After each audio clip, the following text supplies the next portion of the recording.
ভিডিওটা কোটি কোটি বছর আগে, কিন্তু আজকে আমি তোমাদের সাথে শেয়ার করেই ছাড়বো। তো সকাল সকাল দেখি খালা আবার পেঁয়াজ কেটে উপর থেকে বেসন ফেসন দিয়ে আচ্ছা তাই সেগুলোকে চটকে ছোট ছোট পেঁয়াজি করছে। একটা সময় মেজো খালাদের ঘরে খাওয়ার পর আমাদের সেজো খালাদের বাড়িতে ইনভাইট ছিল। দশটায় ছিল ইয়া বড় বড় পুরি আর তার সাথে ছিল ঘুগনি, আর যেগুলো খেতে ছিল মারাত্মক টেস্ট। সবাই মিলে খেতে খেতে ঘুগনিটা এত ভালো লেগেছে যে আদর করে করলে তুলে আমি বাটি সমেত খাচ্ছিলাম। ভাগ্নি আর আমি হালকা করে একটা এত বড় শিয়ালকে আদর করার পর দুপুরে লাঞ্চটা কমপ্লিট করতেই হবে। ছিল সালাড, বেগুন ভাজা, পটল ভাজা, পোস্ত আর মাংস কষা, আরো অনেক কিছুই। তো একটা কথা নাকি সবাই বলে মামার বাড়ি ভারী মজা, কিলচর নাই, কিন্তু আমি বলবো মাসির বাড়ি ভারী মজা।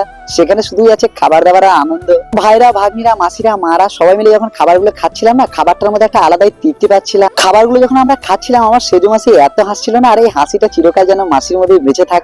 সেদিনকে ছিল আমাদের লাস্ট দিন, মানে বাড়ি আসার পালা। এবারে একটা সময় খাওয়া দাওয়া কমপ্লিট করে আমরা মেজো মাসির বাড়িতে আবার চলে এলাম। তো হালকা করে সেজো মাসিদেরকে টাটা দেওয়ার পর আমরা চলে এলাম মেজো মাসিদের বাড়িতে। তারপরে লাল গাড়িটার মধ্যে সমস্ত মালপত্র গুলো প্যাক করে আমার ভাই আবার চালাচ্ছিল গাড়ি। আর এই অপরূপ সৌন্দর্যগুলো দেখতে দেখতে একটা সময় আমরা মেন পয়েন্টে চলে এলাম। স্টেশনটার নাম হচ্ছে সমিতি, আর এখান থেকে আমরা ডিরেক্টলি বাস ধরে একেবারে চলে আসবো গলসি। কিছুটা সময় ওয়েট করতে আমাদের বাসটা চলে আসে, আর বাসে চেপে পড়ি। আর এই প্রাকৃতিক সৌন্দর্যগুলো দেখতে যে কি ভালো লাগছিল। তো আজকে ব্লগ এতটুকুই, টাটা সবাইকে।